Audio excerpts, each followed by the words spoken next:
ನನ್ನ ಹೆಸರು ಶ್ರೀರಾಮ್ ಅಂತ. ನಾನು ಹಾರ್ಡ್ವೇರ್ ಸ್ಟೀಲ್ ಆ್ಯಂಡ್ ಸಿಮೆಂಟ್ ವ್ಯಾಪಾರ ಮಾಡ್ತೀನಿ.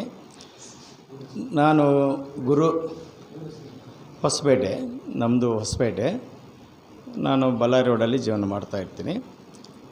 ನಾನು ವನೂರಪ್ಪ ಸಾರ್ ಅವರು ನನ್ನ ಹತ್ರ ಬಂದು, ನಿಮಗೆ ಹಾರ್ಟ್ ಪ್ರಾಬ್ಲಮ್ ಆಗಿದೆ, ಹಾರ್ಟು ಡಿಸಿಷನ್ ಆಗಿದೆ, ನಿಮಗೆ ಹಾರ್ಟು ಆಪ್ರೇಷನ್ ಮಾಡಿದಾರಲ್ಲ, ನಾನು ನಿಮಗೊಂದು ಸದುಪಾಯ ಇದೆ, ಆನಂದ ಯೋಗ ಅಂತಂದೇಳಿ ಒಂದು ಪ್ರಾಣಾಯಾಮ ಮಾಡೋ ಅಂಥದ್ದು ಒಂದಿದೆ, ನನ್ನ ಜೊತೆಗೆ ಬರ್ರಿ ಅಂತ ಅವರು ಸಾರ್ ಹೇಳಿದರು.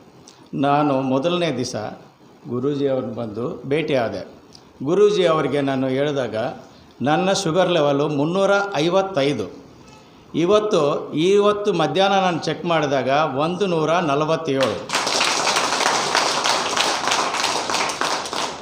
ಮುಖ್ಯವಾಗಿ ನಾನು ಜಸ್ಟ್ 1 ಫರ್ಲಾಂಗ್ ವಾಕ್ ಮಾಡಿದರೆ ಆಯಾಸ ಬರೋದು. ಇವತ್ತು ನಾನು ವಾಕ್ ಮಾಡ್ತಾಯಿದ್ದರೆ ಆಯಾಸ ಅನ್ನೋದು ಕಾಣ್ತಾ ಇಲ್ಲ. ಅದಕ್ಕೆ ಗುರು ಅವರ ಆಶೀರ್ವಾದ ಅಂತಂದೇಳಿ ನಾನು ದೃಢವಾಗಿ ನಿರ್ಣಯ ತಗೊತಾ ಇದ್ದೀನಿ.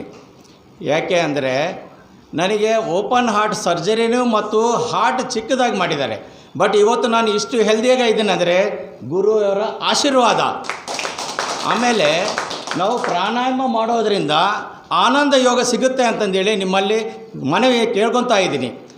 ಆಮೇಲೆ ನಾವು ಯೋಗ ಮಾಡೋದರಿಂದ ನಮ್ಮ ಆರೋಗ್ಯ ಭಾಳ ಚೆನ್ನಾಗಿ ಆಗುತ್ತೆ ಅಂತಂದೇಳಿ ನಾನು ದೃಢ ನಿಶ್ಚಯದಿಂದ ನಂಬುತ್ತಾ ಇದ್ದೀನಿ. ನೀವು ಕೂಡ ನಂಬಬೇಕು. ಎಲ್ಲರೂ ನಿಮ್ಮ ಸ್ನೇಹಿತರು, ನಿಮ್ಮ ಬಂಧು ಬಳಗಗಳನ್ನ ಎಲ್ಲರನ್ನೂ ಕರ್ಕೊಂಬಂದು ಈ ಯೋಗ ಶಿಬಿರದಲ್ಲಿ ಪಾಲ್ಗೊಳ್ಳಬೇಕಂತಂದೇಳಿ ನನ್ನ ಕೈ ಮುಗಿದು ನಿಮ್ಮನ್ನು ಕೇಳ್ಕೊತಾ ಇದ್ದೀನಿ. ಜೈ ಗುರುದೇವ್.